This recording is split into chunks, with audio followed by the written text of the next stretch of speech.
I wanted to share with you a story that happened to be quite recently, literally about 10 days ago. As you might already know, I am a big fan of tea. I'm not talking about tea bags, I am talking proper loose tea. And I can't say I'm a connoisseur, but I do like my tea. So at home I have white tea, I have green tea, 2 different kinds. I've got oolong, I've got 2 types of pu'er. I've got black tea, different from different locations. But one thing I don't have at the moment is yellow tea. But I did try it once. And the tea that I like is proper loose tea that you brew in the teapot like this. And this you can still see some sort of tea that I brewed this morning. Or you can brew it in Gaiwan. It's like this. This is what they use in China quite a lot. Like green tea or some light teas you put here. And then you pour it out into a different vessel, or you can drink from here. Or you can brew loose leaf tea even in a mug. I've got this beautiful Japanese mug here with a strainer. And I also have some glass teapots, or some of types of tea you just literally brew in tall glass. So I can talk about tea for a long time, but this is not why we're here. So the reason why I like tea is because it's not just about the taste and drinking. For me, it is a process. It takes time, care, attention, correct boiling temperature of the water, and it gives me a chance to slow down, to breathe, to reflect, and to relax. So about 10 days ago, during one of our NeuroArts membership sessions, that time it was Zen drawing, Zen art session, we were drawing a tea ceremony. And I wanted to honor something really special to me, my little teapot. It even has a name. It's from yellow using clay, and it is called Little Pumpkin. I loved that teapot. It's been for me, I actually commemorated it in the drawing. This is the first time that I've ever drawn a teapot. So that teapot was with me, for years, like literally 10 years. And every morning it helped me start the day with a moment of peace and tranquility. Well, most mornings, school run and everything. So that teapot has been with me through joy, sadness, big life changes. So I thought I'm going to draw it. And I did. I spent the session drawing that teapot with lots of love, with gratitude. And I was kind of reflecting on all those moments that it's been with me. And I literally, maybe you were with me at that session, because I literally said, I would like to honor my teapot. And then an hour later, I was putting back all the different teas that I showed to the audience. Something horrible and strange happened. It hasn't happened before, but a jar of instant coffee fell down and it literally smashed it. It shattered my little pumpkin. And it looked to me almost like in slow motion, like it meant to happen. It's as if my teapot was basically saying to me, I concluded my mission. I was part of your drawing session. I gave it my all, and now I'm checking out.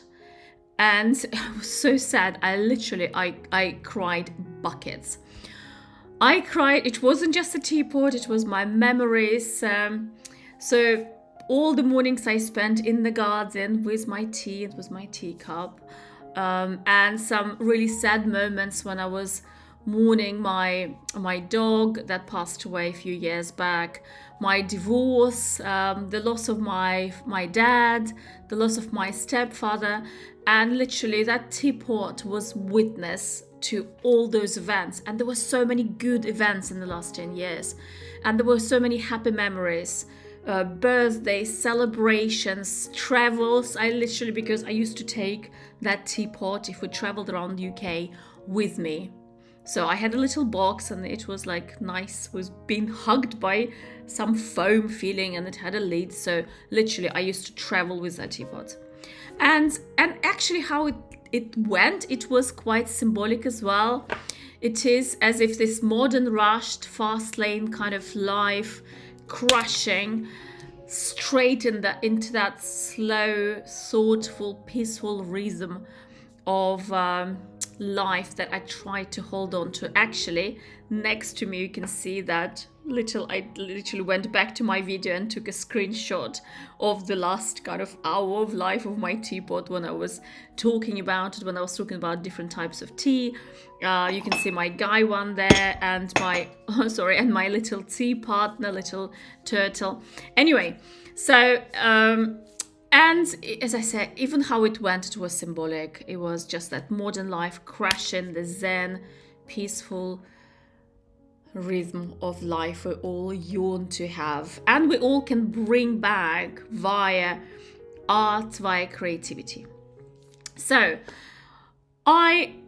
as I said, I cried. I was in pieces, just like my teapot was, and I knew back then that I was not that teapot, that little pumpkin, was something that I wanted to keep in one way or another. First was desperation, all these memories flashed in front of me, but then I remembered a beautiful, beautiful tradition. You might be familiar with it, and it's tradition from Japan, and it is called Kintsugi.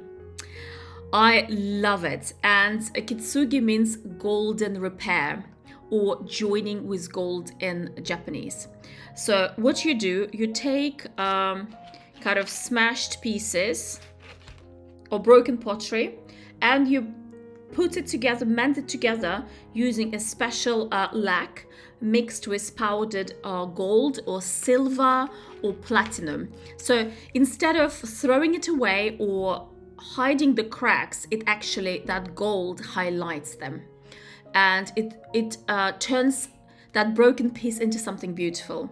And the idea is object history, memories that we have about those pieces, and object history, including its breaks, cracks.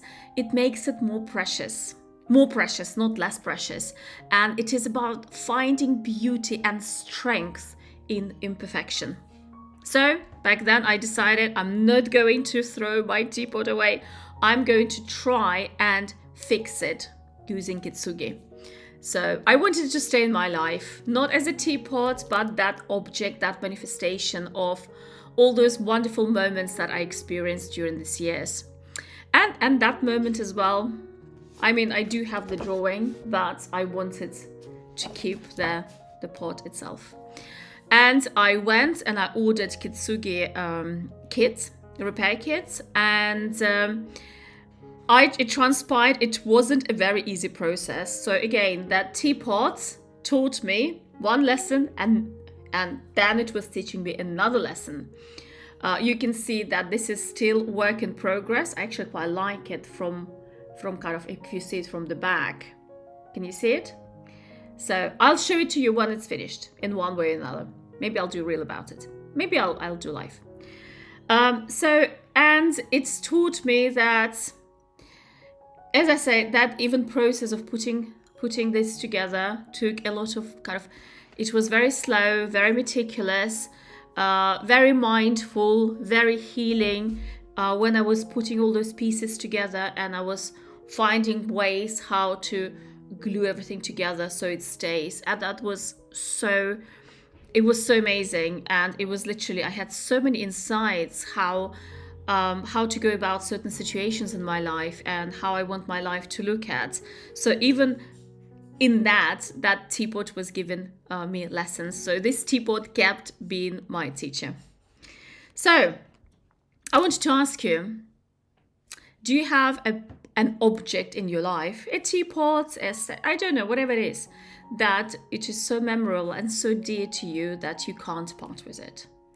Let me know in comments. I would love to hear your stories. If you have that object or objects that, just carry a lot of meaning for you. And do you still have them or not? What did you do with them? I would love to hear your stories. So I hope to see more of you. If you are interested and if you want to take part in our NeuroArts membership sessions, if you want to slow down, breathe, relax, reflect, create, do join our NeuroArts membership. We meet every week, as I said, to meditate, to draw together, to reflect and explore those beautiful moments of creativity together. So you're very welcome. The link is annadenning.com/membership, and I will post it below under this live. Thank you very much, and I hope to see you soon. Bye bye.